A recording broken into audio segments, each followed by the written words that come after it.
श्रीरूपं सग्रजातं सगणरघुनाथान्वितं तं सजीवं साद्वैतं सावधूतं परिजनसहितं कृष्णचैतन्यदेवं श्रीराधाकृष्णपादां सगणललितां श्रीविशाखानिदां च।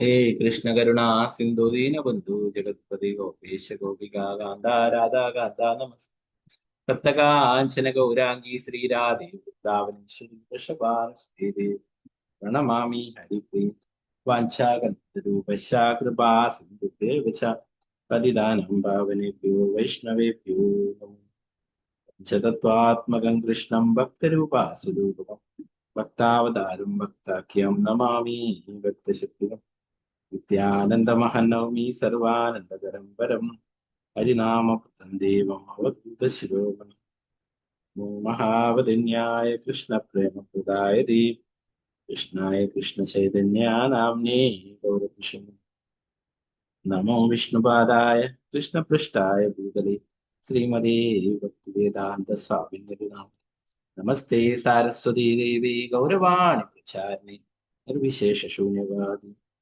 शक्तिदेशकारिणी जय श्री कृष्ण चैतन्य प्रभु नित्यानंद श्री अद्वैत गदाधर श्रीवासादि गौर भक्त वृंद हरे कृष्णा कृष्ण कृष्ण हरे हरे हरे राम राम राम हरे हरे गुरुवे गौरचंद्राय राधिकाय ददारे कृष्णाय कृष्ण भक्ताय भक्ताय प्रभुपाद की जय गुरु महाराज की जय गीताय गौर मदेग बंधु मत्संगिन मद्गुरु मन्महादना मन्निष्ठारक मद्भाग्या मदानंदा नमोस्तुते पुरंदराय श्रीमद् भागवतम की जय ശ്രീമദ് ഭാഗവതം പഞ്ചമസ്കന്ധം 17-ാം അധ്യായം ശ്ലോകം 24 അവസാനത്തെ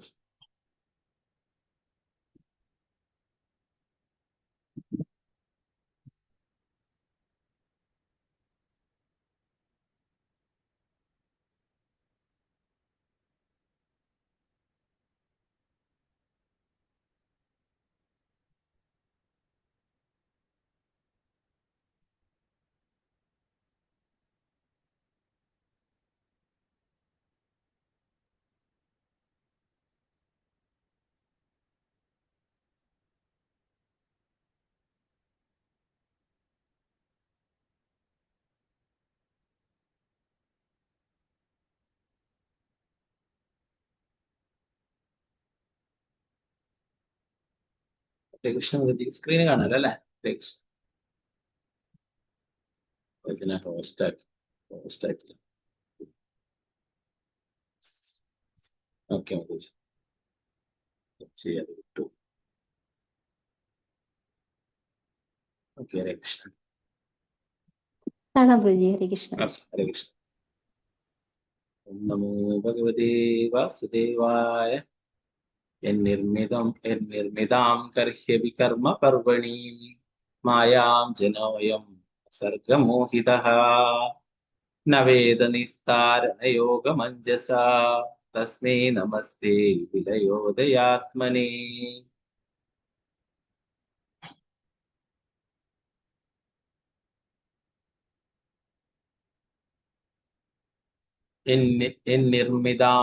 നിർമ്മിതാം കർഹ്യപി കർമ്മ പർവണി മായാചനോയം ഗുണസർഗമോഹിതഃ ന വേദ നിസ്താരണ യോഗമഞ്ജസാ തസ്മൈ നമസ്തേ വിലതോയമാത്മനേ.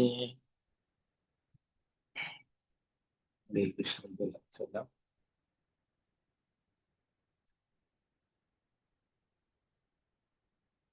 ഓം നമോ ഭഗവതേ വാസുദേവായ. ഓം നമോ ഭഗവതേ വാസുദേവായ. നിർമ്മിതാം കർഹ്യപി കർമ്മ പർവണി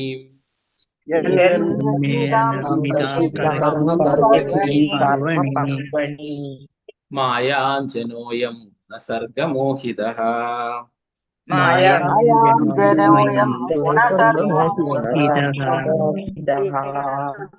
ന വേദ നിസ്താരണ യോഗമഞ്ജസാ വായിൽ വെള്ളം തസ്മൈ ഒഴിക്കുക, മുഖത്ത് വെള്ളം നമസ്തേ ഒഴിക്കുക, വെറുതെ വെള്ളം ഒഴിക്കുക. വിലയോദയാത്മനേ. നമസ്തേ വിലയോദയാത്മനേ നിർമ്മിതാം കർഹ്യപി കർമ്മ പർവണി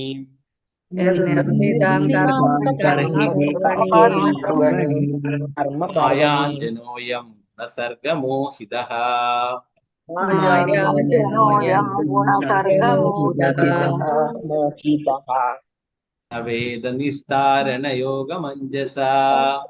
ന വേദ നിസ്താരണ യോഗമഞ്ജസാ തസ്മൈ നമസ്തേ വിലയോദയാത്മനേ.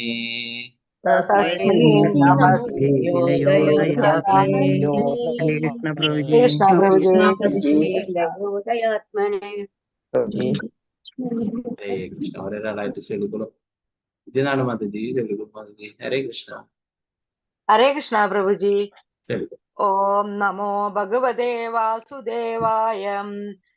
നിർമ്മിതാം കർഹ്യപി കർമ്മ പർവണീം മായാം ജനോയം ഗുണസർഗമോഹിതഃ ന വേദ നിസ്താരണ യോഗമഞ്ജസാ തസ്മൈ നമസ്തേ വിലയോദയാത്മനേ. ഹരേ കൃഷ്ണ പ്രഭുജി. ഹരേ കൃഷ്ണ. വത്സല ഷാജി മാതാജി ചെലുകും മതജി. ഹരേ കൃഷ്ണ പ്രഭുജി. ഹരേ കൃഷ്ണ. ഓം നമോ ഭഗവതേ വാസുദേവായ. നിർമ്മിതാം കർഹ്യപി കർമ്മ പർവണീം മായാം ജനോയം ഗുണസർഗമോഹിതഃ ന വേദ നിസ്താരണ യോഗമഞ്ജസാ തസ്മൈ നമസ്തേ വിലയോദയാത്മനേ. ഹരേ കൃഷ്ണ പ്രഭുജി. ഹരേ കൃഷ്ണ. രാമചന്ദ്ര പ്രഭു. ഹരേ കൃഷ്ണ പ്രഭു. ഓം നമോ ഭഗവതേ വാസുദേവായ.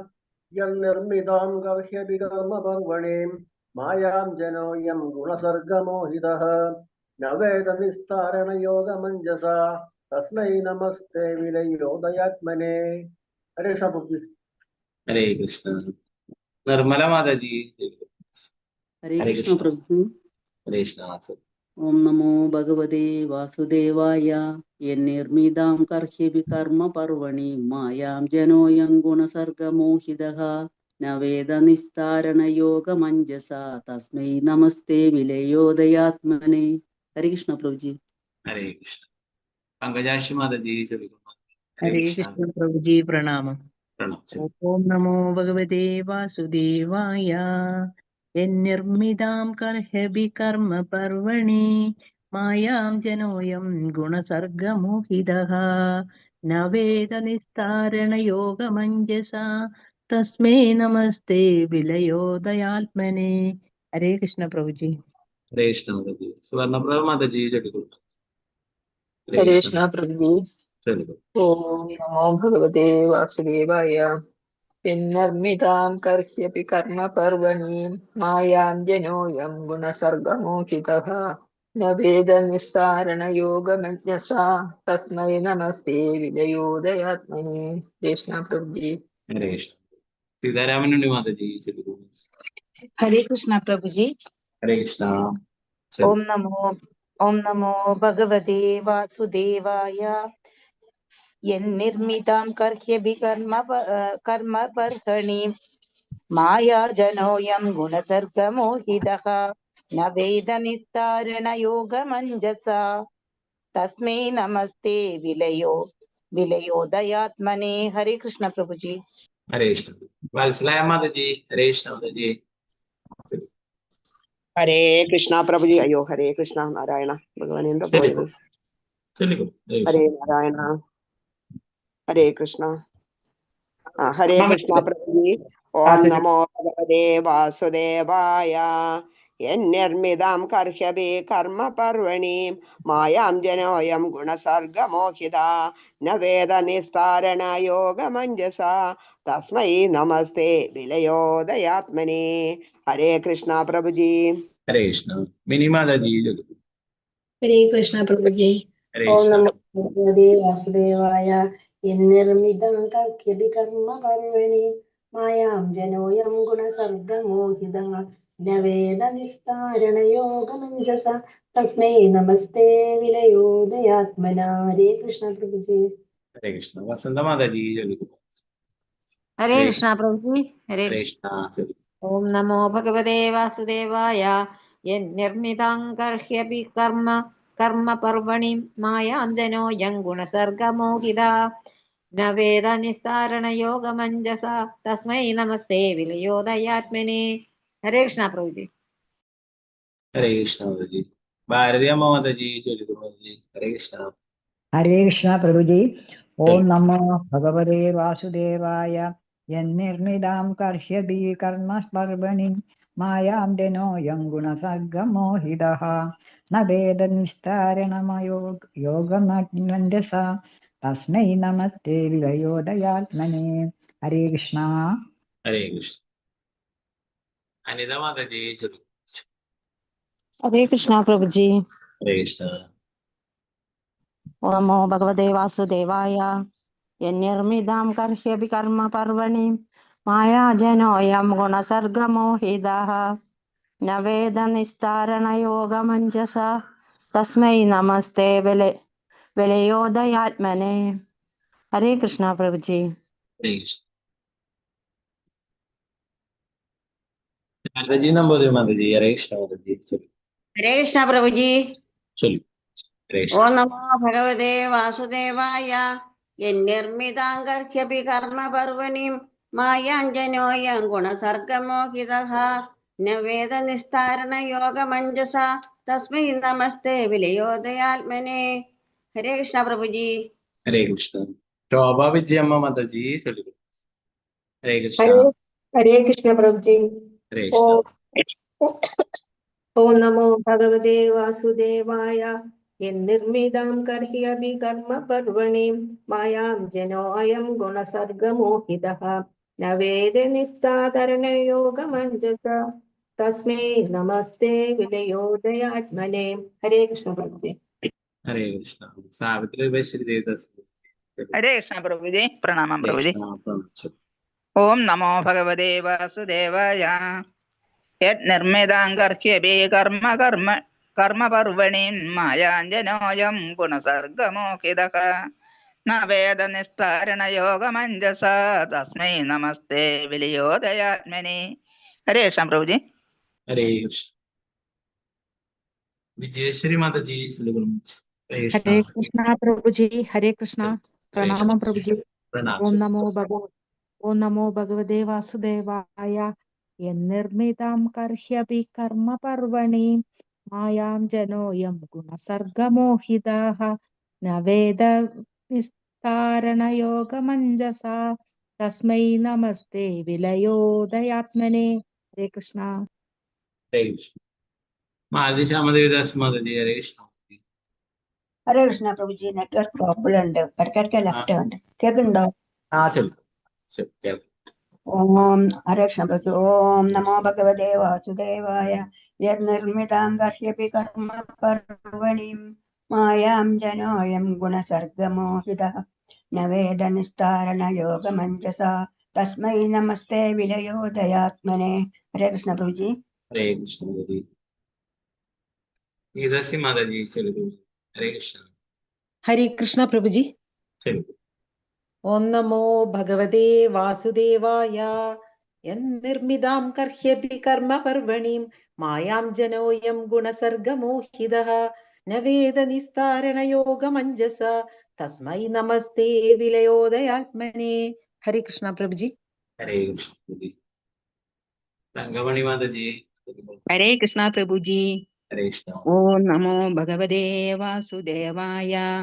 യന്നിർമ്മിതാം കർഹ്യപി കർമ്മ പർവണി മായാം ജനോ അയം ഗുണസർഗമോഹിതഃ ന വേദ നിസ്താരണ യോഗമഞ്ജസ തസ്മൈ നമസ്തേ വിലയോദയാത്മനെ.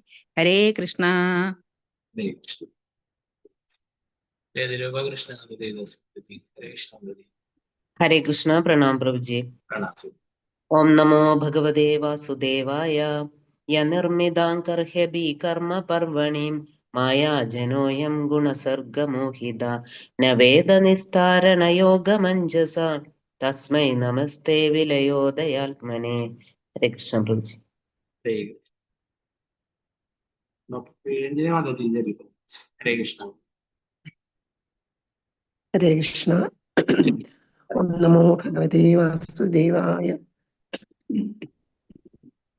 യന്നിർമിതാം കർഹ്യപി കർമ്മ പർവണി മായാഞ്ജനോയം ഗുണസർഗമോഹിത ന വേദനിസ്താരണ യോഗമഞ്ജസ തസ്മൈ നമസ്തേ വിലയോദയാത്മനെ. ഓം തത്സത്. ഹരി ഓം തത്സത്.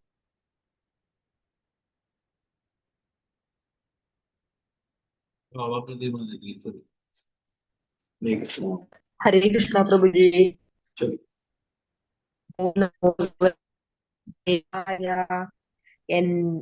നിർമ്മിതാം കർഹ്യവി കർമ്മ പർവണി മായാഞ്ജനോയം ഗുണസർഗമോഹിത ന വേദനിസ്താരണ യോഗമഞ്ജസ തസ്മൈ നമസ്തേ വിലയോദയാത്മനെ.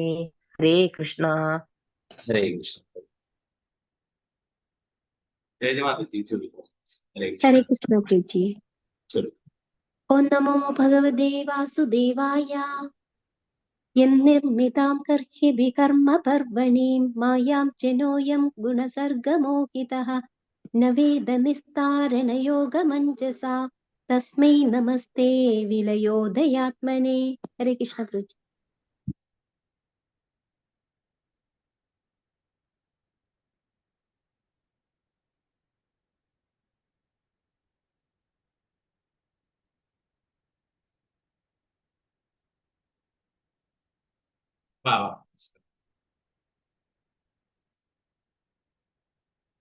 നമ്മൾ ബദ്ധാത്മാക്കളെയെല്ലാം പരമദിവ്യോത്ത പുരുഷനായ ഭഗവാന്റെ മായാശക്തി ഈ ഭൗതിക ലോകത്തിൽ ബന്ധനത്തിലാക്കിയിരിക്കുന്നു. അതുകൊണ്ട് അദ്ദേഹത്തെ പ്രസാദിപ്പിക്കാതെ ഞങ്ങളെപ്പോലുള്ളവർക്ക് മായാശക്തി പുറത്തു കടക്കുന്നത് എങ്ങനെയെന്ന്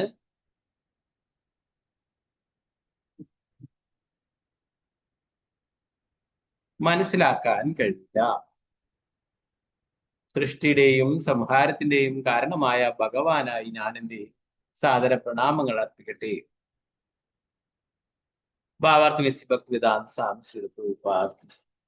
ശ്രീകൃഷ്ണ ഭഗവാൻ ഭഗവത്ഗീത 7:14 വ്യക്തമായി പറയുന്നു, ദേവി ഏഷാ ഗുണമയി മമ മായാ ദുരത്തിയാ മാമേ വൈ പ്രപദ്യന്തേ മായാമേതാം തരന്തിതേ. ഭൗതിക പ്രകൃതിയുടെ ത്രിഗുണങ്ങൾ അടങ്ങുന്ന എൻ്റെ ദിവ്യശക്തിയെ മറികടക്കുക ദുഷ്കരമാണ്. പക്ഷേ എനിക്ക് ആത്മസമർപ്പണം ചെയ്യുന്നവർക്ക് നിഷ്പ്രയാസം അത് തരണം ചെയ്യാൻ കഴിയും.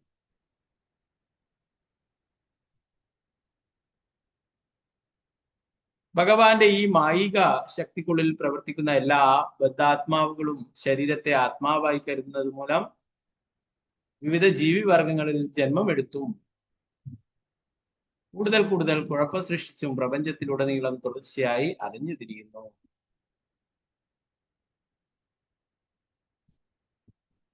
ചിലപ്പോൾ കടുത്ത നിരാശയിലായിത്തീരുന്ന അവർ പ്രശ്നങ്ങളുടെ കുരുക്കുകളിൽ നിന്നും പുറത്തു കടക്കാൻ കഴിയുന്ന ഒരു പ്രക്രിയ അന്വേഷിക്കുന്നു. നിർഭാഗ്യവശാൽ ഗവേഷണ പ്രവർത്തകർ എന്ന് പറയപ്പെടുന്ന അത്തരം ആളുകൾക്ക് പരമദിവ്യോത്ത പുരുഷനായ ഭഗവാനെ പറ്റിയോ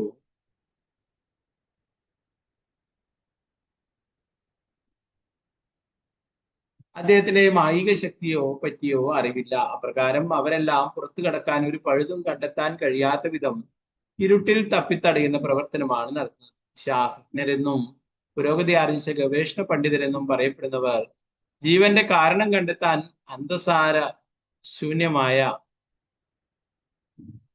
ശ്രമങ്ങൾ നടത്തുന്നു. ജീവൻ നേരത്തെ തന്നെ ഉൽപ്പാദിപ്പിക്കപ്പെട്ടിട്ടുണ്ടെന്ന കാര്യം അവർ ശ്രദ്ധിക്കുന്നേയില്ല. അവർ ജീവന്റെ രാസസംയോജനം കണ്ടുപിടിക്കുന്ന വശം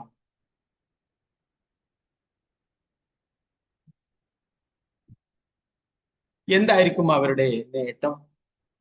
അവരുടെ എല്ലാ രാസപദാർത്ഥങ്ങളും ഭൂമി, ജലം, അഗ്നി, വായു, ആകാശം എന്നീ 5 ഘടകങ്ങളുടെ വിഭിന്ന രൂപാന്തരങ്ങളല്ലാതെ മറ്റൊന്നുമല്ല. ഭഗവത്ഗീത 2:20 പറഞ്ഞിട്ടുള്ളത് പോലെ ജീവസത്ത ഒരിക്കലും സൃഷ്ടിക്കപ്പെടുന്നില്ല. ന ചായതേ മ്രിയതേ വാ കദാചിൻ. 5 സ്ഥൂല ഭൗതിക ഘടകങ്ങളും 3 സൂക്ഷ്മ ഘടകങ്ങളും ബുദ്ധി, മനസ്സ്, അഹങ്കാരം, ശാശ്വത ജീവസത്തുക്കളും ഉണ്ട്.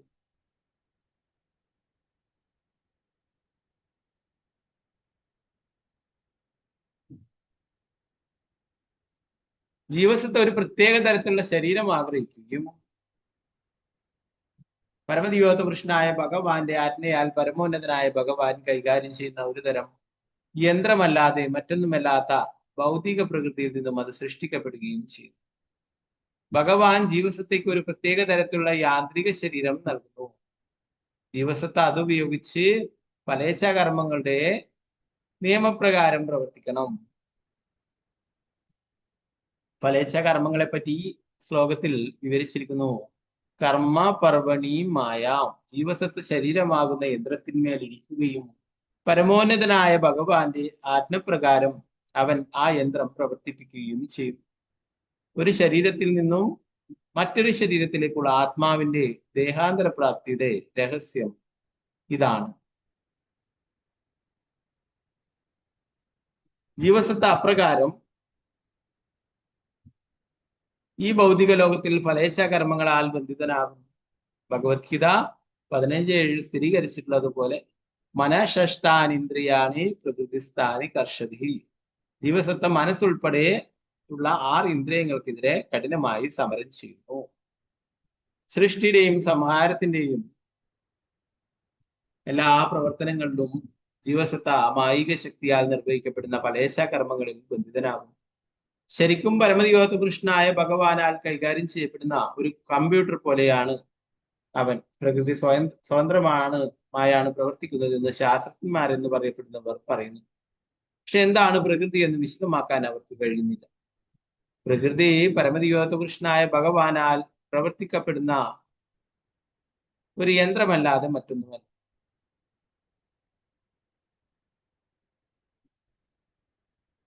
പ്രകൃതിയെ പ്രവർത്തിക്കുന്ന വ്യക്തിയെ തിരിച്ചറിയുമ്പോൾ ഒരുവന്റെ പ്രശ്നങ്ങളെല്ലാം പരിഹരിക്കപ്പെടുന്നു. ഭഗവത്ഗീത 7:19 ശ്രീകൃഷ്ണ ഭഗവാൻ പറയുന്നു അതുപോലെ ബഹൂനാം ജന്മനാമന്തേ ജ്ഞാനവാൻ മാം പ്രപദ്യതേ വാസുദേവ സർവമിതി സമഹാത്മാ സുദുർലഭഃ. അനേകം ജനന മരണങ്ങൾക്കൊടുവിൽ ജ്ഞാനവാനാകുന്ന ഒരുവൻ സർവജ്ഞനാണ്, എല്ലാം ഞാനാണെന്നും എല്ലാ കാരണങ്ങൾക്കും കാരണവും ഞാനാണെന്നും ഗ്രഹിക്കുന്ന അവൻ എനിക്ക് സ്വയം സമർപ്പിതനാകും. അത്തരം മഹാത്മാക്കൾ വളരെ അപൂർവമാണ്. ബുദ്ധിമാനായ ഒരു വ്യക്തി അതിനാൽ പരമദിവ്യോത്തപുരുഷനായ ഭഗവാന് ആത്മസമർപ്പണം ചെയ്യുകയും മായാശക്തിയുടെ കുരുക്കുകളിൽ നിന്ന് മോചനം നേടുകയും ചെയ്യും. ശ്രീലപ്രഭുപാദം 5-17 അധ്യായം ഗംഗാനദിയുടെ അവരോഹണം എന്ന ഭക്തി വേദാന്ത വ്യാഖ്യാനം പ്രകാരം സമാപിക്കുന്നു.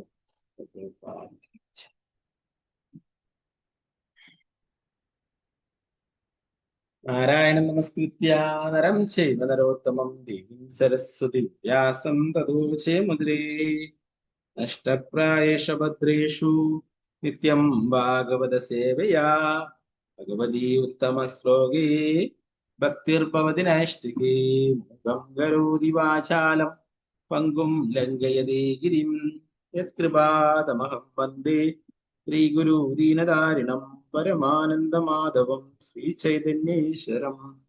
നമോ വിഷ്ണുപാദായ കൃഷ്ണപൃഷ്ഠായ ഭൂതലേ ശ്രീമതേ ഭക്തിവേദാന്ത സ്വാമിനിധി നാമിനി നമസ്തേ സാരസ്വതേ ദേവി ഗൗരവാണി പ്രചാരിണേ നിർവിശേഷ ശൂന്യവാദി പാശ്ചാത്യദേശധാരിണേ.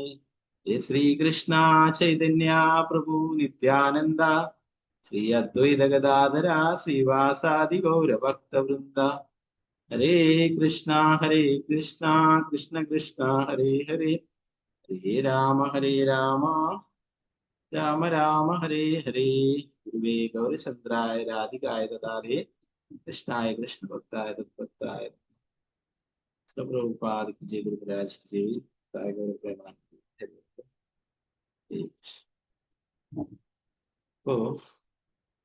മഹാദേവൻ സംകൃഷ്ണ ഭഗവാനെ പ്രാർത്ഥനകൾ അർപ്പിക്കുന്ന അതിലെ അവസാനത്തെ പ്രാർത്ഥനയാണിത് അല്ലെ.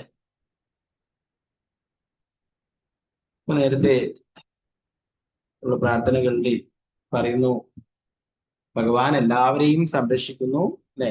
നേരത്തെ നോക്കിയ ഭാഗങ്ങൾ പറയും ഭഗവാന്റെ ഭക്തന്മാരെയൊക്കെ സംരക്ഷിക്കുന്നു അല്ലെ. അതുപോലെ ഭഗവാനെ മറന്ന് ജീവിക്കാനായിട്ട് ആഗ്രഹിക്കുന്നവർക്ക് എന്താണ് അവരെ ഭഗവാന്റെ മായാശക്തി ഭഗവാനെ മറന്ന് ജീവിക്കുവാനായിട്ടുള്ള സൗകര്യങ്ങൾ നൽകുന്നു എന്നുള്ളത്. അപ്പൊ അവര് ഭഗവാന്റെ അടുക്ക് എത്തിച്ചേരാൻ അവർ ആഗ്രഹിക്കുന്നില്ല അല്ലെ. ധാരാളം ആൾക്കാരെ കാണാൻ നമുക്ക് അവർക്കൊന്നും എന്താ പറയാ അത്രയും പ്രഭുപാദരുടെയൊക്കെ കാരുണ്യം ലഭിച്ചാലും അവരത് സ്വീകരിക്കുവാൻ തയ്യാറല്ല. എന്താ പറയാ എത്രയോ ആൾക്കാര് പല സ്ഥലങ്ങളിലും അല്ലെ ഗ്രന്ഥ വിതരണം പുസ്തകങ്ങൾ വിതരണം ചെയ്തു, അതുപോലെ പ്രസാദമൊക്കെ വിതരണം ചെയ്തു. പ്രസാദമൊക്കെ ആൾക്കാർക്ക് വെച്ച് നീട്ടിയാലും അവര് വേണ്ട എന്നിട്ട് പറഞ്ഞിട്ട്. ഇപ്പൊ എന്താണ് അത് പ്രസാദവും ഭഗവാന്റെ കാരുണ്യം അല്ലെ. ഈ പ്രഭുപാദരുടെ ഗ്രന്ഥങ്ങളൊക്കെ അതിൽ ഏത് ഗ്രന്ഥങ്ങൾ നോക്കിയാലും അതിലൊക്കെ ഏതൊരു ചെറിയ ബുക്സ് എടുത്ത് നോക്കിയാലും അതിലൊക്കെ പ്രഭുപാദരെ ഒരു പ്രാവശ്യം ഒരു സ്ഥലത്തെങ്കിലും ഹരേ കൃഷ്ണ മഹാമന്ത്രം പറഞ്ഞു എങ്ങനെ ഒരു സ്ഥലത്തിന് എങ്കിലും പരമദിവ്യത്വം കൃഷ്ണനായിട്ടുള്ള ഭഗവാൻ ശ്രീകൃഷ്ണൻ എന്ന് പറഞ്ഞു. അപ്പൊ ആ ഒരു ചെറിയ ബുക്സ് ഒരു പേജ് ഒരു ഓരോ ബുക്സിന്റെ അവതാരികയിൽ തന്നെ ഉണ്ടാവും ഹരിനാമത്തെ കുറിച്ചിട്ടും ഭഗവാനെ കുറിച്ചൊക്കെ. അതാണ് പ്രഭുപാദരുടെ ആ പരമ്പരയിൽ വരുന്ന ആചാര്യന്റെ സവിശേഷത. നമുക്കറിയാം ധാരാളം ഗ്രന്ഥങ്ങളുണ്ട്. അവർക്കൊന്നും ഭഗവത്ഗീതയ്ക്ക് തന്നെ 500ഓളം ഭാഷകളുണ്ട്. എന്നാൽ ആർക്കും ഭക്തന്മാരെ ഉണ്ടാക്കാനായിട്ട് സാധിച്ചു. ചില ഭഗവത്ഗീത രൂപത്തിന് ലോകത്തിൽ മുഴുവൻ കൃഷ്ണ ഭക്തന്മാരെ ഉണ്ടാക്കാനായിട്ട് സാധിച്ചു. അപ്പോ അതെന്താണ് ആ ആചാര്യന്റെ സവിശേഷത. അദ്ദേഹം ഭഗവാൻ എന്താണോ പറഞ്ഞത് ആ ഭഗവാന്റെ സന്ദേശങ്ങൾ അതേപടി പറഞ്ഞു തരുന്നു. പല ഭാഷകൾ നോക്കിയാലും പല ആൾക്കാരുടെ ഭാഷകൾ നോക്കിയാലും അതിലൊന്നും കൃഷ്ണനാണ് പരമദിവ്യത്വ പുരുഷൻ എന്ന് അവര് ശരിയായ രീതിയിൽ വ്യാഖ്യാനിക്കുക. പല ആൾക്കാരും മായാവാദികൾ അതിന് രൂപമില്ല എന്ന് പറയും. ചില ആൾക്കാർ ഭഗവാൻ ലൈറ്റ് ആണെന്ന് പറയുന്നത്, ചില ആൾക്കാർ ഭഗവാൻ പരമാത്മാവായിട്ടാണ് എന്ന് പറയുന്നത്. ഇതൊക്കെ ബ്രഹ്മജ്യോതി ആയാലും പരമാത്മാവായാലും ഒക്കെ ഭഗവാനിൽ നിന്നുണ്ടായിട്ടുള്ളത്. അപ്പൊ അവർക്ക് ഏറ്റവും ഉയർന്ന തലത്തിലുള്ള ആ സത്യത്തെ കുറിച്ച് മനസ്സിലാവുന്നില്ല അല്ലെ. അതുകൊണ്ട് അവർ അതിൽ ഒതുങ്ങി നിൽക്കും. നേരത്തെ നമ്മൾ ഭഗവത്ഗീതയിൽ പഠിച്ചു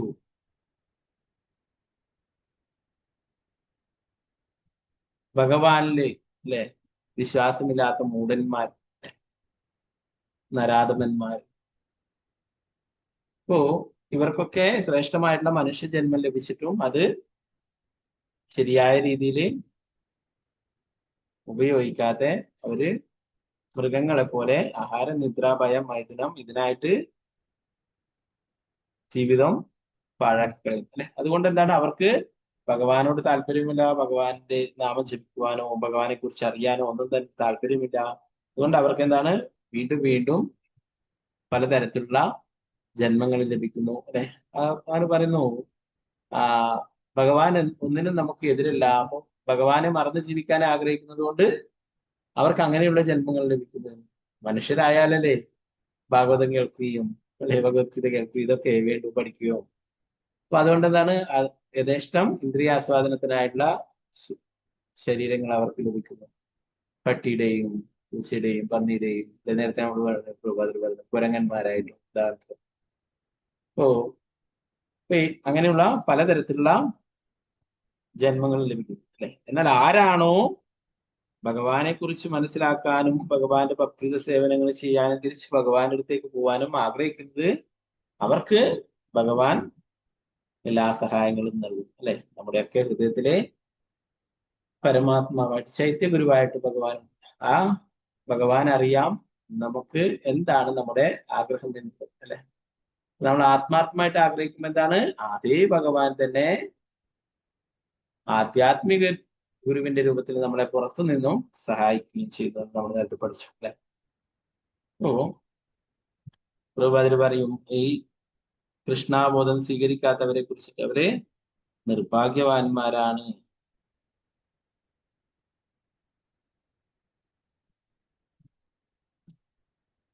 അതെന്താണ്, അവര് മായയെ സേവിക്കുവാനായിട്ട് ആഗ്രഹിക്കുന്നു അല്ലെ, ഭഗവാനെ സേവിക്കാൻ. അതുകൊണ്ട് തന്നെ ഭഗവാന്റെ മായാശക്തിയുടെ സ്വാധീനത്തിൽപ്പെട്ട് അവര് ഭഗവാനെ മറന്ന് ജീവിക്കുകയും ചെയ്യും.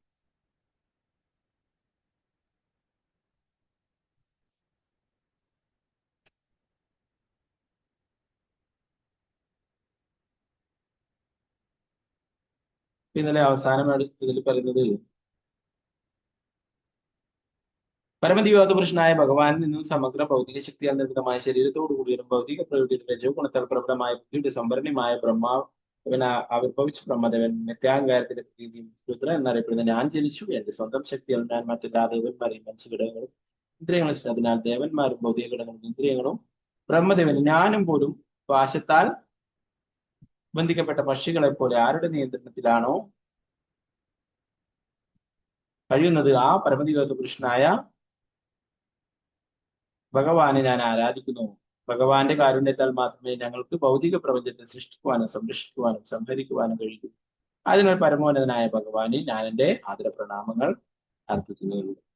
അതാണ് മഹാദേവൻ പറയുന്നത്, ഞാനും ബ്രഹ്മദേവനും എല്ലാം ഭഗവാന്റെ നിയന്ത്രണത്തിന് കീഴിലാണ്, ഭഗവാന്റെ സേവകരാണ് ഞങ്ങളൊക്കെ എന്നത്. അങ്ങനെയുള്ള ആ ഭഗവാനെ ഞാൻ പ്രണാമങ്ങൾ അർപ്പിക്കുന്നു.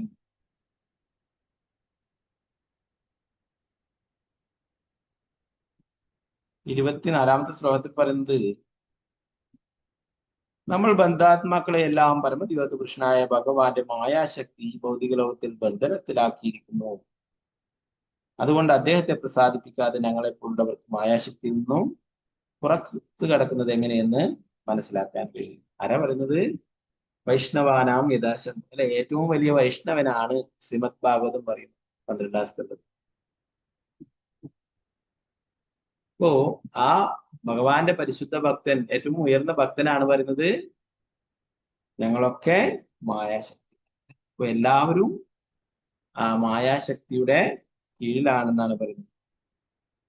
അതുകൊണ്ട് എന്താണ്, ഭഗവാനെ പ്രസാദിപ്പിക്കാതെ ഞങ്ങളെ പോലുള്ളവർക്ക് മായാശക്തിയിൽ നിന്നും പുറത്തു കിടക്കാനായിട്ട് കഴിയില്ലായിരുന്നു.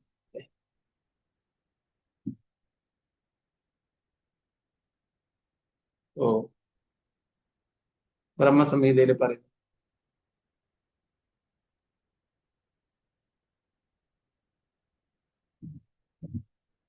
എല്ലാവരും ബ്രഹ്മാവ് മുതൽ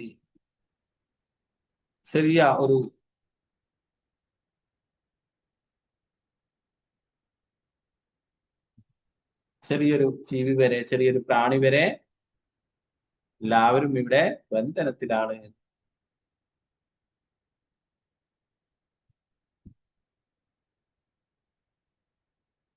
അപ്പോ മഹാദേവൻ പറയുന്നു ഞങ്ങളൊക്കെ ഇവിടെ മായയുടെ ബന്ധനത്തിലാണ്. അപ്പൊ എങ്കിലും ഇവിടുന്ന് രക്ഷപ്പെട്ടു പോകാൻ എന്താ പറയുന്നത്? മഹാദേവൻ പറയുന്നു നമുക്ക് ഭഗവാനെ പ്രസാദിപ്പിക്കുകയാണെങ്കിൽ ഭഗവാന്റെ കാരുണ്യം കൊണ്ട് ഇവിടുന്ന് രക്ഷപ്പെട്ടു പോവാനായിട്ട് സാധിക്കും എന്നുള്ള കാര്യം അല്ലെ. പലരും എന്താ മഹാദേവൻ പോലും ഭഗവാന്റെ മായാശക്തിയുടെ മായാശക്തിയെ അല്ലെ, ഭഗവാൻ പറയുന്നു മമ മായാ ദുരത്തിയ, എന്റെ തന്നെയാണ് മായാശക്തി എന്നത്. അപ്പൊ അതിന് മഹാദേവൻ പോലും വശംബദ്ധനായിട്ടുണ്ട്. പാലാഴി മദനലീലയിലെ കാളകൂടം വിഷം വന്നപ്പോഴേ മഹാദേവൻ അത് കുടിക്കുകയുണ്ടായി അല്ലേ. എല്ലാവരെയും സംരക്ഷിക്കുവാനായിട്ട് കാളകൂട വിഷം മഹാദേവൻ കഴിക്കുകയുണ്ടായി അല്ലെ. അപ്പോ അതിനുശേഷമാണ് മോഹിനിമൂർത്തി അമൃതകുംഭവുമായിട്ട് വന്നത്. അപ്പൊ ആ ഒരു ലീല മഹാദേവന് കാണാൻ സാധിച്ചില്ല. മോഹിനിമൂർത്തി അവതരിച്ചിട്ടുള്ളത് മോഹിനിമൂർത്തി ലീലകൾ അല്ലെ, മോഹിനിമൂർത്തി അമൃതകുംഭം എടുത്തിട്ട് എല്ലാവർക്കും വിതരണം ചെയ്യുന്നുണ്ട് അല്ലെ. അപ്പോ ആ ഒരു മോഹിനിമൂർത്തിയുടെ രൂപം കാണണമെന്ന് മഹാദേവൻ ആഗ്രഹിക്കുന്നു. എന്നാൽ ഭഗവാൻ പറഞ്ഞു, അത് ഞാൻ ആ ഒരു ലീലയ്ക്ക് വേണ്ടി മാത്രം ഉണ്ടാക്കിയിട്ടുള്ളതാണ്, അത് അങ്ങനെ കാണേണ്ടതായിട്ടില്ല, അത് ഓർക്കേണ്ടതായിട്ടില്ല എന്ന് പറയുകയുണ്ടായി മഹാദേവൻ. എങ്കിലും മഹാദേവൻ വീണ്ടും ആഗ്രഹിച്ചു, എനിക്ക് ആ രൂപം കാണണമായിരുന്നു. വീണ്ടും ഭഗവാൻ മോഹിനിമൂർത്തിയുടെ ആ രൂപം,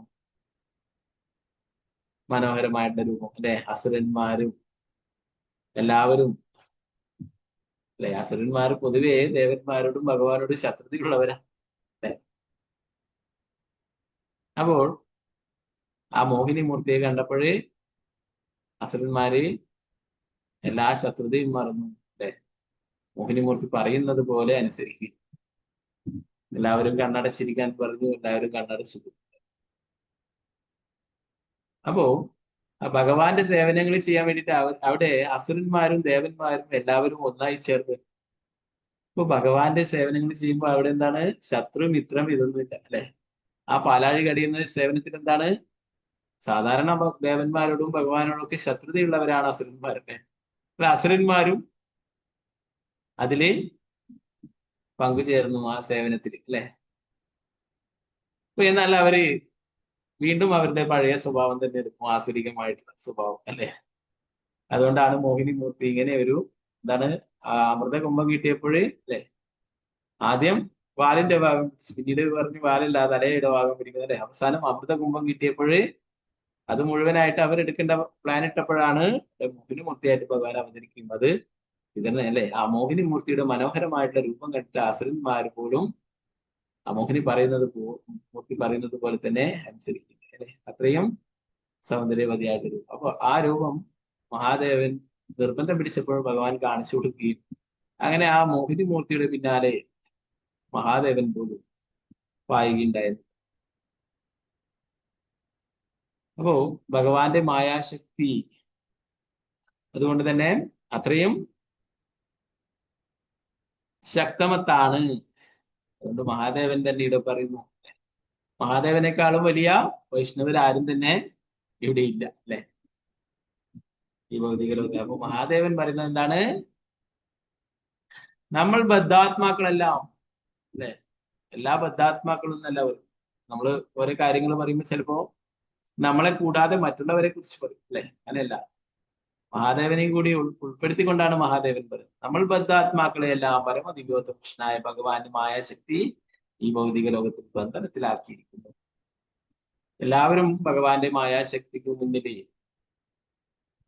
പരാജയതരായിട്ടുണ്ടായിരുന്നു അല്ലെ. ബ്രഹ്മദേവനായാലും അല്ലെ, ബ്രഹ്മവിമോഹന ലീല ഭഗവാനെ പരീക്ഷിച്ചറിയാനായിട്ട് ബ്രഹ്മാവ് തുനിയുണ്ടായി. ഇന്ദ്രൻ അല്ലെ, ആ ഗോവർദ്ധന ലീലയിൽ അല്ലെ, ഇന്ദ്രൻ അതികഠിനമായിട്ടുള്ള മഴ പെയ്യുകയും അല്ലെ ഭഗവാനെ പരീക്ഷിക്കും. അപ്പോ ഭഗവാന്റെ മായാശക്തി അത്രയും ശക്തമാണ്. അതുകൊണ്ട് മഹാദേവൻ പറയുന്നു, നമുക്ക് അതുകൊണ്ട് ഈ മായയുടെ മോചനത്തിന്, മായാശക്തിയിൽ നിന്നും രക്ഷപ്പെട്ടു പോകാൻ എന്താണ് വേണ്ടത്, ഭഗവാനെ പ്രസാദിപ്പിക്കണം, ഭഗവാന്റെ സേവനങ്ങൾ ചെയ്യാനായിട്ട്. നേരത്തെയുള്ള ശ്ലോകത്തിലെ 18ാമത്തെ ശ്ലോകത്തിലായാലും നമ്മൾ പഠിച്ചു അല്ലെ. ഇതെന്താ പറയുന്നത്, എന്നെ അങ്ങയുടെ സേവനത്തിൽ ഉൾപ്പെടുത്തണമേ എന്ന് പറയും അല്ലെ. നേരത്തെ നമ്മൾ ആദ്യം ശ്രീകൃഷ്ണ ഭഗവാനോട് പ്രാർത്ഥിക്കുന്ന ആദ്യത്തെ ശ്ലോകത്തില് അതാണ് പറഞ്ഞിട്ടുണ്ടായിരുന്നത് തന്നെ.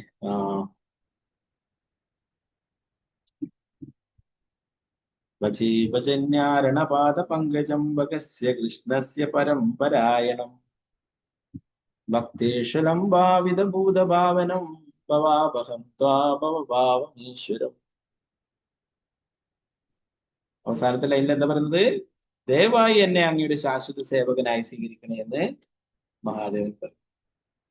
അപ്പോ ഭഗവാന്റെ ഭക്തിയുടെ സേവനങ്ങൾ ചെയ്യുക, അത് മാത്രമാണ് ഈ മായയുടെ ബന്ധനത്തിൽ നിന്ന് മോചിതരാകാനായിട്ടുള്ള ഒരേ ഒരു വഴിയെന്ന് മഹാദേവൻ പറഞ്ഞു.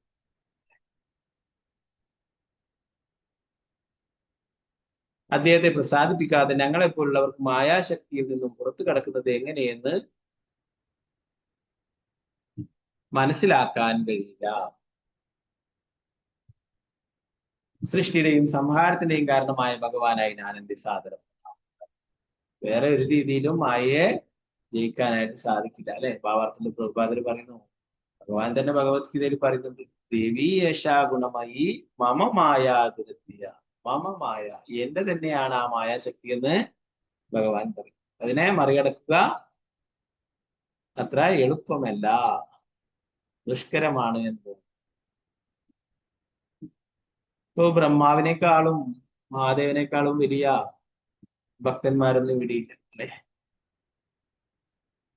അപ്പോ അതുകൊണ്ട് തന്നെ ഭഗവാന്റെ മായാശക്തിയെ കീഴടക്കുക സ്വന്തം കഴിവുകൊണ്ട് ഒരിക്കലും കഴിയില്ല. ഭഗവാനെ പ്രസാദിപ്പിക്കുക, ഭഗവാന്റെ ഭക്തി സേവനങ്ങൾ ചെയ്യുകയാണെങ്കിൽ നിഷ്പ്രയാസം മായയെ തരണം ചെയ്യാം, മായയെ അതിജീവിക്കാൻ. മാമേവയെ പ്രപത്യന്തേ മായാമേതാം തരന്തുവേ. ആരാണോ എന്നെ ശരണം പ്രാപിക്കുന്നത് അവർക്ക് എന്റെ മായാശക്തിയെ മറികടക്കാം.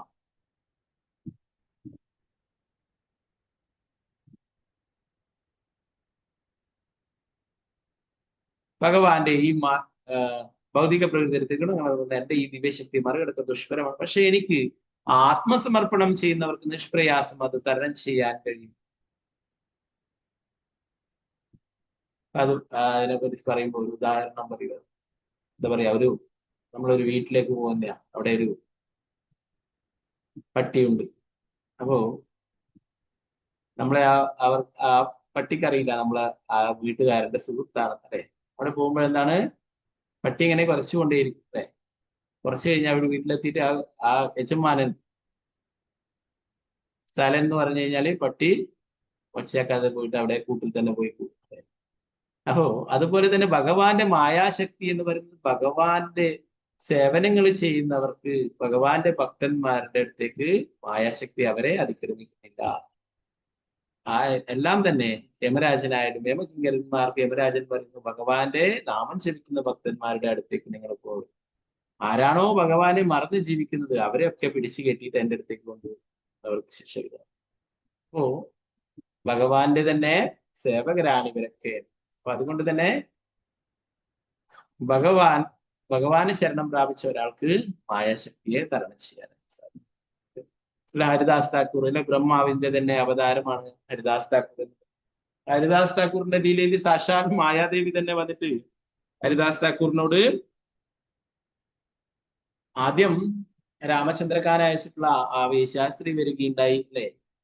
ഹരിദാസ് താക്കൂറിനെ പല രീതിയിലും അതിൽ നിന്നും വ്യതിചലിപ്പിക്കുവാനായിട്ട് നോക്കുകയുണ്ടായി, നാമം ജപിക്കുന്നത്. അവസാനം ആ സ്ത്രീയെയും ഭക്തയാക്കി മാറ്റിയിട്ട് ആ സ്ത്രീയെ കൊണ്ട് നാമം ജപിപ്പിക്കുന്നുണ്ടായി, അല്ലെ? പിന്നീട് അതിനുശേഷം ചരിതാമത്തിൽ തന്നെ പറയുന്നു, മായാദേവി സ്വയം വരികയുണ്ടായി.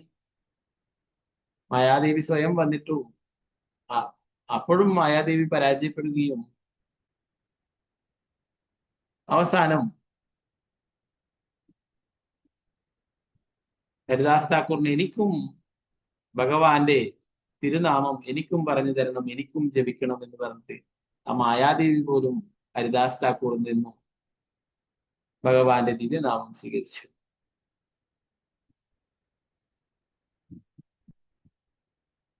അപ്പൊ അത് ഭഗവാന്റെ ശുദ്ധഭക്തൻ, അല്ലെ? അദ്ദേഹം എന്താണ്, ഭഗവാന് സറണ്ടർ ആയിരിക്കുന്നതാണ്. ഭഗവാൻ നേരിട്ട് വന്നിട്ട് ജഗന്നാഥപുരിയിലെ ജഗന്നാഥ ഭഗവാന്റെ പ്രസാദം ശ്രീചൈതന്യ മഹാപ്രഭു നേരിട്ട് വന്നിട്ട് ഹരിദാസ് ഠാക്കൂറിന്റെ ആ കുടിലിൽ കൊണ്ട് കൊടുക്കുമായിരുന്നു. ഹരിദാസ് ഠാക്കൂർ ജപിക്കുന്ന ആ മരത്തിന്റെ കീഴിൽ അവിടെ കൊണ്ടു കൊടുക്കും. അപ്പോ അത്രയും ഭഗവാന്റെ പരിശുദ്ധ ഭക്തൻ, അല്ലെ? 3 ലക്ഷം തവണ ഭഗവാന്റെ തിരുനാമം ജപിക്കും. അവസാനം അത്രയും എണ്ണം ജപിക്കാൻ സാധിക്കാത്തപ്പോഴെന്താണ്, എനിക്ക് ഇവിടെ നിന്ന് പോകണം എന്ന് പറയുന്നുണ്ട്. എനിക്ക് ആ നിശ്ചിത സംഖ്യ ജപിക്കാനായിട്ട് സാധിക്കും. മഹാപ്രഭു പറയുന്നുണ്ടായി, അല്ലെ? നീ വന്നിട്ടുള്ളത്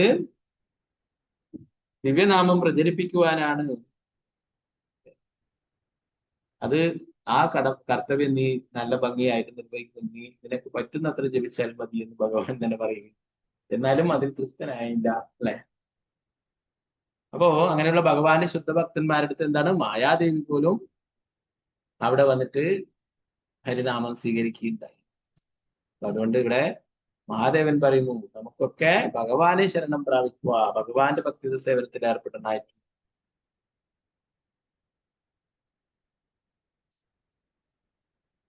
ഭഗവാന്റെ ഈ മായാശക്തിക്കുള്ളിൽ പ്രവർത്തിക്കുന്ന എല്ലാ അബദ്ധാത്മക ശരീരത്തെ ആത്മാവായി കരുതുന്ന വിവിധ ജീവിവർഗങ്ങൾ ജന്മമെടുത്തും കൂടുതൽ കൂടുതൽ കുഴപ്പം സൃഷ്ടിച്ചും പ്രപഞ്ചത്തിനോട് നീളം തുടർച്ചയായി അലഞ്ഞു തിരിയുന്നു.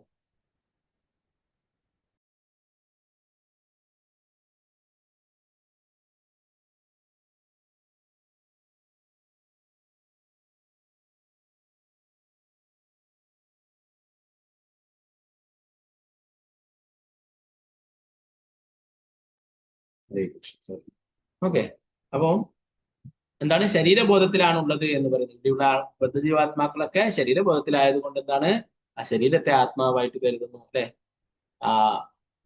ആ ശരീരബോധത്തിലായതുകൊണ്ട് ആ ശരീരത്തിന് വേണ്ടുന്ന കാര്യങ്ങൾക്ക് കൂടുതൽ പ്രാധാന്യം നൽകുകയും ആത്മാവിന് വേണ്ടുന്ന കാര്യങ്ങളൊന്നും ചെയ്യാതിരിക്കുകയും ചെയ്യും, അല്ലെ? അത് വീണ്ടും വീണ്ടും ഇവിടെ ജനിച്ചും മരിച്ചും കൊണ്ടിരിക്കുവാനായിട്ട്, ഇവിടെ നേരത്തെ പറഞ്ഞല്ലേ, മുകളിലോട്ടും താഴോട്ടും പോയിക്കൊണ്ടിരിക്കാനായിട്ട്, അലഞ്ഞു തിരിയാനായിട്ട് കാരണമാകുന്നു എന്ന് പറഞ്ഞു. ചിലപ്പോൾ കടുത്ത നിരാശയിലായിരുന്ന അവർ പ്രശ്നങ്ങളുടെ കുരുക്കളിൽ നിന്ന് പുറത്തു കിടക്കാൻ ഒരു പ്രക്രിയ അന്വേഷിക്കുന്നു. നിർഭാഗ്യവശാൽ ഗവേഷകർ എന്ന് പറയപ്പെടുന്ന അത്തരം ആളുകൾക്ക് പരമദിവ്യ പുരുഷനായ ഭഗവാനെ പറ്റിയോ അദ്ദേഹത്തിന്റെ മായിക ശക്തിയെ പറ്റിയോ അറിവില്ല. അപ്രകാരം അവരൊക്കെ പുറത്തു കടക്കാൻ ഒരു പഴുതും കണ്ടെത്താൻ കഴിയാത്ത വിധം ഇരുട്ടിൽ തപ്പിത്തടയുന്ന പ്രവർത്തനമാണെന്ന് വരുന്നു. ശാസ്ത്രജ്ഞന്മാരും പുരോഗതി ആർച്ച ഗവേഷണ പണ്ഡിതരെന്ന് പറയപ്പെടുന്നവർ ജീവന്റെ കാരണം കണ്ടെത്താൻ ശൂന്യമായ ശ്രമങ്ങൾ നടത്തുന്നു. ജീവൻ നേരത്തെ തന്നെ ഉത്പാദിപ്പിക്കപ്പെട്ടിരുന്ന കാര്യം അവർ ശ്രദ്ധിക്കുന്നേയില്ല. അവർ അതിന്റെ ജീവന്റെ രാസസംയോജനം കണ്ടുപിടിക്കുന്ന വർഷം എന്തായിരിക്കും അവർക്ക് നേട്ടം. പലതരത്തിലുള്ള ധാരാളം പണം ചെലവാക്കിയിട്ട് ജീവന്റെ ഉൽപ്പത്തി, പ്രപഞ്ചത്തിന്റെ ഉൽപ്പത്തി, ഇതൊക്കെ കണ്ടുപിടിക്കാനായിട്ട് അവര് കഠിന പരിശ്രമം നടത്തിക്കൊണ്ടേയിരിക്കുകയാണ്, അല്ലെ? അപ്പൊ നമ്മള് നേരത്തെ പഠിച്ചു, അല്ലെ? ആത്മാവ് ശാശ്വതമായിട്ടുള്ളതാണ്, അതിന് ജനനമോ മരണമോ ഒന്നും തന്നെ ഇല്ല. അപ്പോ ഇങ്ങനെയുള്ള ധാരാളം കണ്ടുപിടുത്തം, ഇതൊക്കെ എന്താണ്, വെറുതെ അവരുടെ ജീവിതം പാഴാക്കി കളയുകയാണ് ചെയ്തത്. അവർക്ക് ആരാണെന്നുള്ള കാര്യം അറിയില്ല, അവരൊക്കെ ആത്മാവാണെന്നുള്ള കാര്യം അറിയില്ല. അതുപോലും മനസ്സിലാക്കാതെയാണ് അവര് മറ്റുള്ള പല കാര്യങ്ങളും കണ്ടുപിടിക്കും. അവസാനം അവരുടെ ജീവിതം പാഴാക്കി കളയും. നേരത്തെ നമ്മൾ അത് കൂടുതൽ ഡീറ്റെയിൽ ആയിട്ട് പ്രഭുപാദൻ നേരത്തെയുള്ള ഭാഗങ്ങളിലൊക്കെ പറയുന്നുണ്ടായി, അല്ലെ? ശാസ്ത്രജ്ഞന്മാര് അവരുടെ എല്ലാ രാസപദാർത്ഥം, ഭൂമി, ജലം, അഗ്നി, വായു, ആകാശം എന്നീ 5 ഘടകങ്ങളുടെ വിവിധ രൂപാന്തരങ്ങളല്ലാതെ മറ്റൊന്നുമല്ല.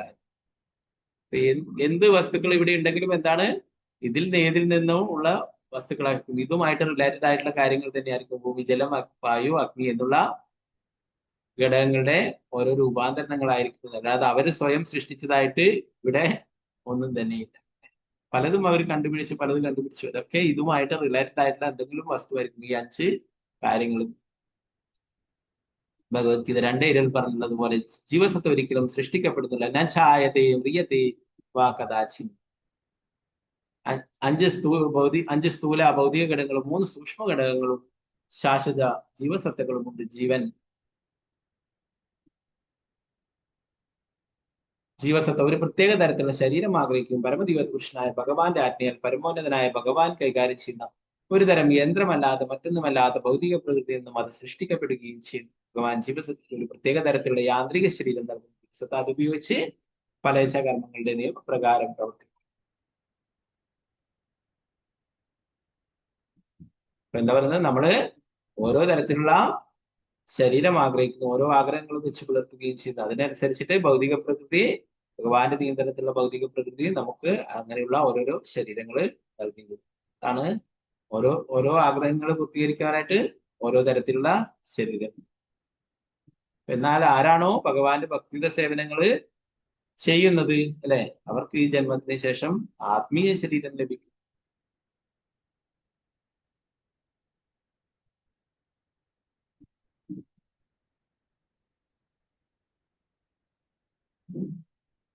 സൃഷ്ടിയുടെയും സംഹാരത്തിന്റെയും എല്ലാ പ്രവർത്തനങ്ങളിലും ജീവസ്ഥമായ ശക്തിയാൽ നിർവഹിക്കപ്പെടുന്ന പലേശകർമ്മങ്ങൾ ബന്ധിതനാണ്. ശരിക്കും പരമദിവ്യോത പുരുഷനായ ഭഗവാനാൽ കൈകാര്യം ചെയ്യപ്പെടുന്ന ഒരു കമ്പ്യൂട്ടർ പോലെയാണ് അവൻ. പ്രകൃതി സ്വതന്ത്രമായാണ് പ്രവർത്തിക്കുന്നതെന്ന് ശാസ്ത്രജ്ഞന്മാരെന്ന് പറയപ്പെടുന്നവർ പറയുന്നു. പക്ഷെ എന്താണ് പ്രകൃതി എന്ന് വിശദമാക്കാൻ അവർക്ക് കഴിയുന്നു. ഭഗവാൻ, അതിന്റെ പിന്നിലുള്ള ഭഗവാനെ അവരൊരിക്കലും അംഗീകരിക്കില്ല, അല്ലെ? പ്രകൃതി സ്വതന്ത്രമായിട്ടാണ് പ്രവർത്തിക്കുന്നത്, പ്രകൃതിയാണ് എല്ലാം എന്ന് പറയും.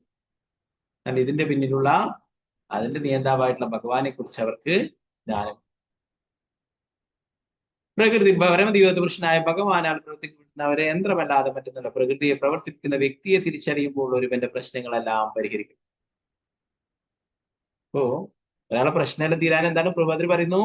ഈ പ്രകൃതിയെ പ്രവർത്തിപ്പിക്കുന്നത് ആരാണ് എന്ന് അറിയാത്തത് കൊണ്ടാണ് എല്ലാ പ്രശ്നങ്ങൾക്കും കാരണം. ഇതൊക്കെ നിയന്ത്രിക്കുന്നത്, ഇതൊക്കെ പ്രവർത്തിപ്പിക്കുന്നത് പരമദിവ്യോത്ത പുരുഷനായിട്ടുള്ള ഭഗവാനാണെന്ന് മനസ്സിലാക്കിയാൽ അവരുടെ എല്ലാ പ്രശ്നങ്ങളും അതോടുകൂടി തീരുകയാണെന്ന്.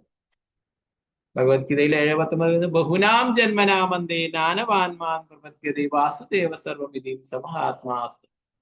അനേകം ജനന മരണങ്ങൾക്കൊടുവിൽ ജ്ഞാനഭാഗുന്ന ഒരുവൻ സർവജ്ഞനാണ്, എല്ലാം ഞാനെന്നും എല്ലാ കാരണങ്ങൾക്കും കാരണം ഭഗവാനാണെന്നും ഗ്രഹിക്കുന്ന അവൻ എനിക്ക് സ്വയം സമർപ്പിക്കുന്നു. അത്തരം മഹാത്മാക്കൾ വളരെ അപൂർവമാണ്. ബുദ്ധിമായ ഒരു വ്യക്തി അതിനാൽ പരമദിവ്യോത്ത പുരുഷനായ ഭഗവാനെ ആത്മസമർപ്പണം ചെയ്യുകയും മായാശക്തിയുടെ കുരുക്കുകളിൽ നിന്നും മോചനം നേടുകയും ചെയ്യുന്നു.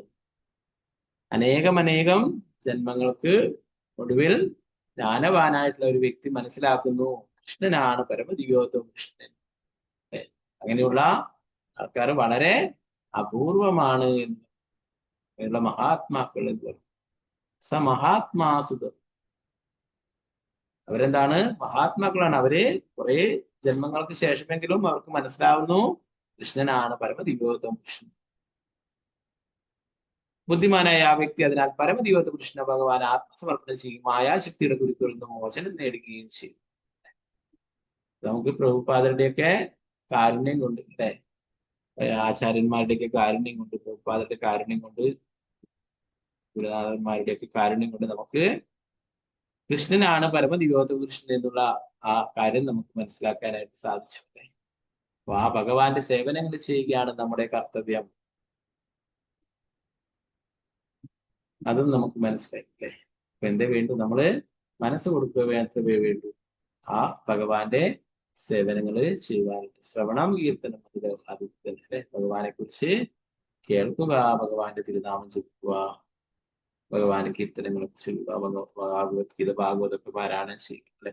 പ്രത്യേകിച്ചും ഏകാദശി പോലുള്ള വിശേഷ ദിവസങ്ങളിലൊക്കെ, അല്ലെ? തീർച്ചയായിട്ടും ഭഗവാന്റെ കാരുണ്യം ലഭിക്കുകയും ഈ ഭൗതിക ബന്ധനങ്ങളിൽ നിന്നൊക്കെ മോചിതരാകാനും സാധിക്കുമെന്ന് മഹാദേവൻ പറയുന്നു.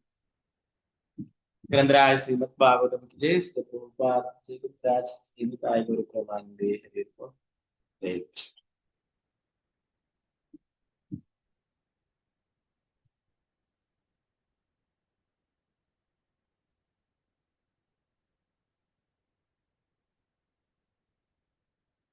അപ്പൊ നമുക്ക് ഏകാദശിയുടെ മഹാത്മ്യം കൂടി നോക്കിയിട്ട് നമുക്ക് ക്ലാസ്സിൽ ചുരുക്കാം.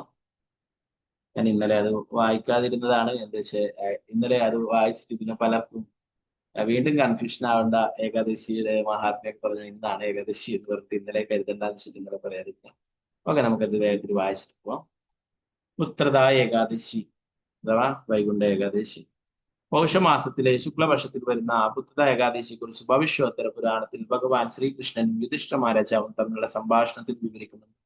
ഭഗവാൻ ശ്രീകൃഷ്ണൻ യുധിഷ്ഠിരനോട് അരുളി ചെയ്തു, പ്രിയ രാജാവേ, പൗഷമാസത്തിലെ ശുക്ലപക്ഷത്തിൽ വരുന്ന ഏകാദശി പുത്രത ഏകാദശി എന്ന പേരിൽ അറിയപ്പെടുന്നു. ഈ ഏകാദശി അനുഷ്ഠിക്കുന്നത് മൂലം ഒരുവന്റെ സകല പാപപ്രതികരണങ്ങളും ഇല്ലാതാക്കപ്പെടുന്നു. ഈ ഏകാദശി അനുഷ്ഠിക്കുന്നവർ പണ്ഡിതനും പ്രശസ്തനുമായി തീരുന്നു.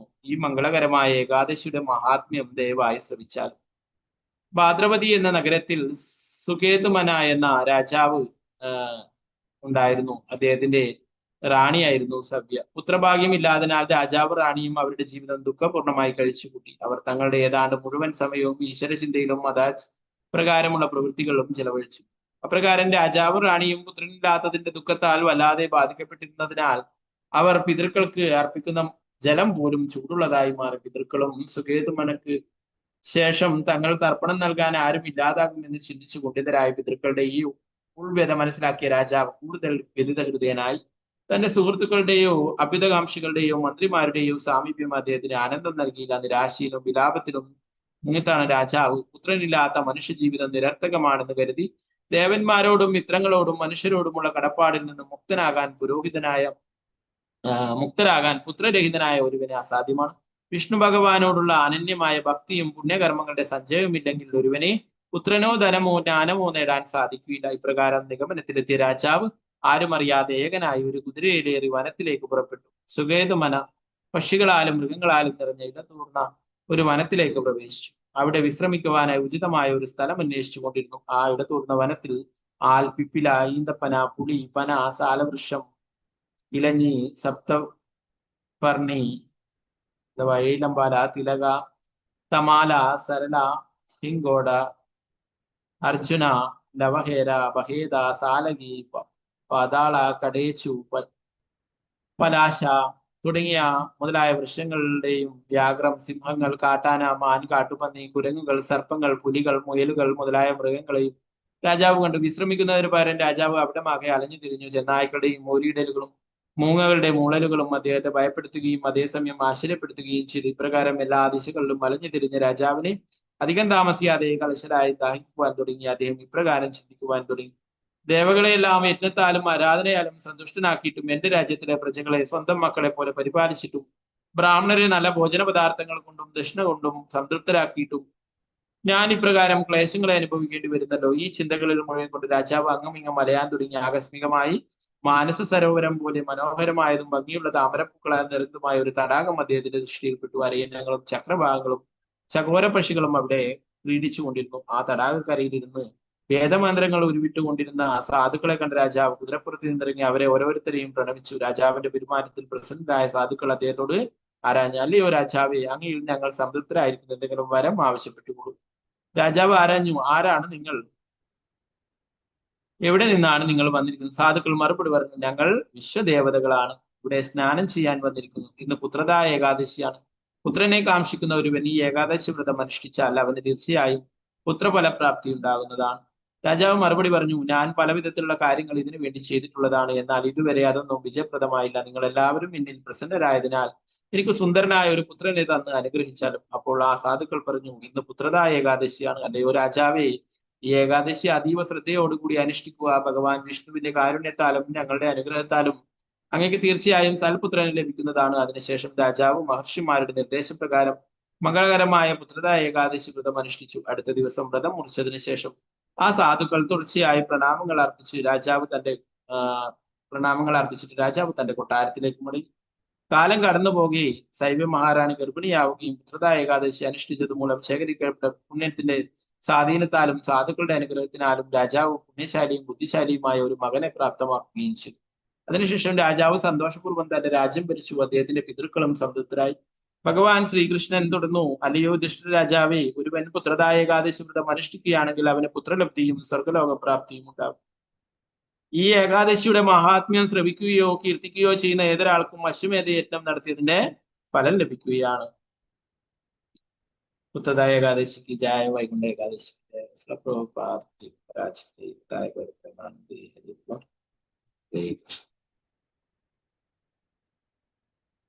പഞ്ചകൽപതരൂപശ്ച കൃപാ സിന്ധുഭ്യേന ച പതിതാനാം പാവനേഭ്യോ വൈഷ്ണവേഭ്യോ നമോ നമഃ. അനന്തഗുരു വൈഷ്ണവ സ്വപ്രഭുപാദി ധർമ്മരാജ്.